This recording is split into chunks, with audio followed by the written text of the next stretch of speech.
quotidien, alors c'est a posteriori que je me rends compte parce que je pratique depuis plusieurs années et que maintenant en plus j'ai commencé aussi à mettre en place un rituel le matin, très court, 10 minutes, mais où je fais voilà, quelques exercices.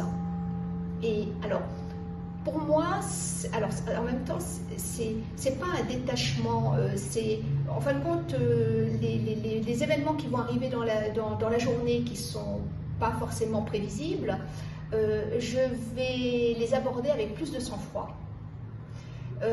Et en même temps, je ne vais pas essayer de rechercher systématiquement des solutions. Si sur le moment j'en trouve pas, autant avant j'allais me sentir entre guillemets incompétente, voilà, parce que j'avais l'impression qu'on attendait de moi une réponse ou des solutions. Là, j'apprends à prendre plus de distance et puis après je me rends compte que j'ai la solution qui va arriver ou en fin de compte la situation peut aussi se dénouer d'elle-même sans que j'ai fait quoi que ce soit. Et moi j'aime bien une image que Lou avait utilisée la première année que j'avais suivi son cours. Elle nous avait dit qu'il fallait qu'on soit comme un bateau sur la mer, c'est-à-dire qu'en fin de compte on doit suivre le mouvement des vagues et ne pas forcer pour aller à l'encontre, pour essayer d'arriver à notre chemin. C'est-à-dire que si notre chemin nous nécessite que l'on suive des vagues qui fassent ça, eh bien en le faisant on y arrivera quand même.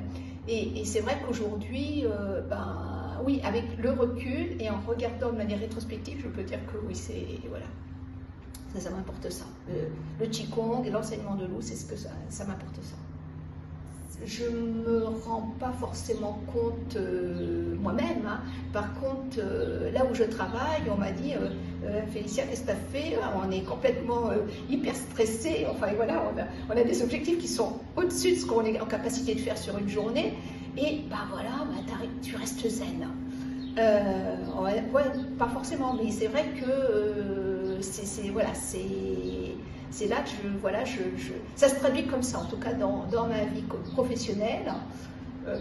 Familiale, c'est pas toujours évident parce que du coup il y a d'autres émotions qui remontent, donc du coup on a peut-être tendance à démarrer plus vite.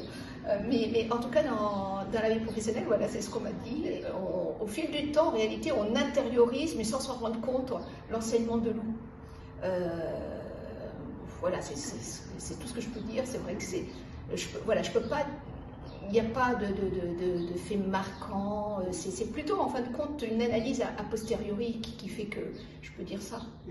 Je pense qu'il y a j'allais dire une continuité, mais comme c'est quelque chose qu'on apporte avec nous, en fait on ne voit pas les changements, on ne peut pas dire qu'on franchit une marche. En fait c'est un chemin qu'on parcourt et on ne se voit pas spécialement nous changer parce qu'on l'a totalement intégré, mais c'est plus dans la relation avec les autres ou les autres qui vont nous dire ça. Oui, mais c'est-à-dire que les autres ont une perception différente de ce que l'on est. Et donc leur perception a changé. Mais ouais, donc. Mais bon, fondamentalement, moi je dirais oui, je suis moins dans la recherche de la perfection. Je pourrais dire ça. C'est pas pour ça qu'on est moins bonne professionnelle, à l'inverse. C'est même l'inverse où on peut dire, mais comment tu as été capable de faire tout ça? J'en sais rien, je l'ai fait, maintenant je passe à autre chose, c'est fait. Voilà, je dirais plutôt l'inverse. Ça se fait et puis on se pose pas de questions. Ouais, c'est vrai. Et on se fait moins happer par les émotions des autres. Oui. Ouais. Puis surtout, moi ce que j'aime bien, ce que j'ai retenu de Lou, et je crois que le plus important, c'est de l'espace sous les bras. Et là, c'est vrai, quand on va en réunion, quand je sais que ça peut être un peu tendu, de l'espace sous les bras. J'y pense. Là, je le mentalise en me disant qu'il faut que je le fasse et ça va poser. Et effectivement, ça marche. La recette, elle marche. Pour pouvoir continuer à bien soigner les patients, à bien soigner les gens, à aimer l'humain comme je l'aime, il faut contenir ses émotions, mais également savoir les laisser partir. Et pour moi, le Qigong est ici, dans cette pièce-là, je me trouve tout à fait en phase avec cette possibilité. C'est-à-dire que les échanges humains m'ont construit et me construisent tous les jours. Et savoir les maîtriser, mais savoir les libérer, est pour moi, jusqu'à présent, à l'issue de cette première année, un bienfait et un atout qui permet de me donner une sérénité dans mon travail. Je pratique beaucoup de chirurgie dans mon métier, donc des interventions quelquefois un petit peu compliquées et difficiles, donc qui me mettent quelquefois pas en stress parce que je connais ce que j'ai à faire, mais la pression physique et intellectuelle est quand même assez forte.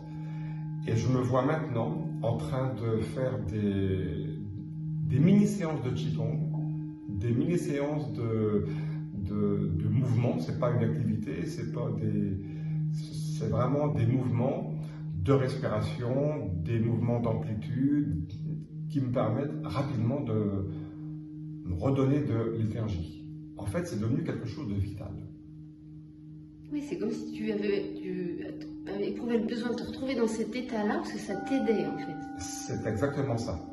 C'est cette aide qui m'est devenue indispensable et je vois qu'il va me permettre de continuer. Parce que j'ai passé 70 ans, oui, et j'ai pas l'intention d'arrêter. Je suis même en train de créer un autre cabinet, donc j'ai besoin d'être en forme, j'ai besoin de me projeter dans le temps. Et le Qigong est pour moi, je pense, la meilleure chose que je puisse faire. J'ai beaucoup fait le sport, j'ai beaucoup été dans le dynamisme, le footing, la moto, enfin bon, j'ai fait énormément de choses. Tout ça, c'était des activités. C'était pas une façon de vivre. Là, je suis arrivé dans quelque chose, comme je viens de dire, que j'intègre et qui va me permettre de continuer, qui me donne un élan vital. En fait, c'est le mot qui me donne un élan vital et une ressource énergétique. C'est pour ça que je trouve ça exceptionnel. Alors déjà, le Qigong, ça m'a énormément aidé dans la relation avec les gens en général, avec mes parents en particulier, pour mieux comprendre tout ce qu'ils avaient fait pour moi, mieux les pardonner, de ne pas avoir été parfait. Ça m'a beaucoup aidé aussi, ça m'aide encore énormément dans ma vie professionnelle, pour vraiment prendre la place que j'ai, pour prendre la place de qui je suis. Je ne sais pas si c'est bien français. Si, c'est clair. Et ça, c'est important. Je pense à un moment où je pouvais être plus discrète. Aujourd'hui, comme je sais qui je suis, c'est plus facile d'être moi. En fait.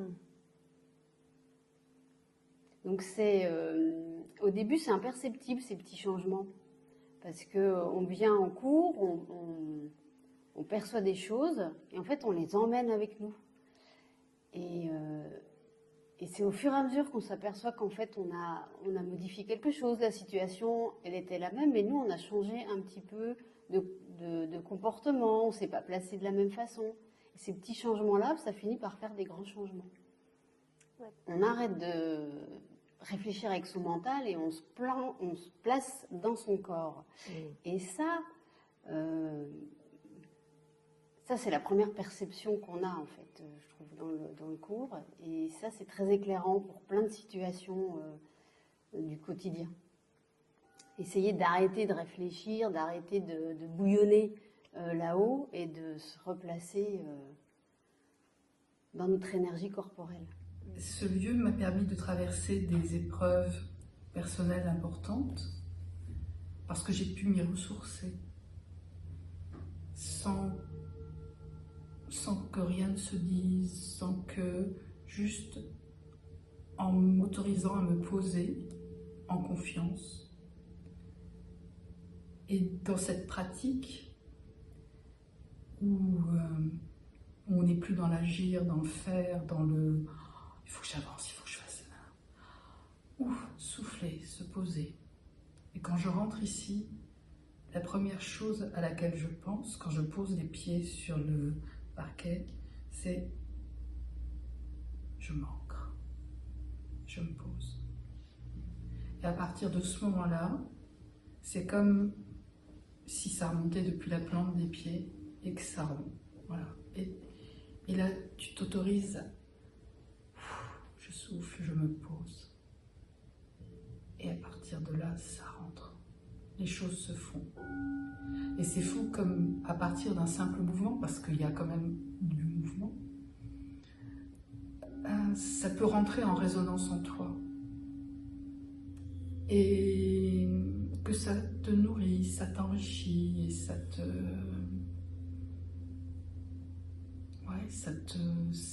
donne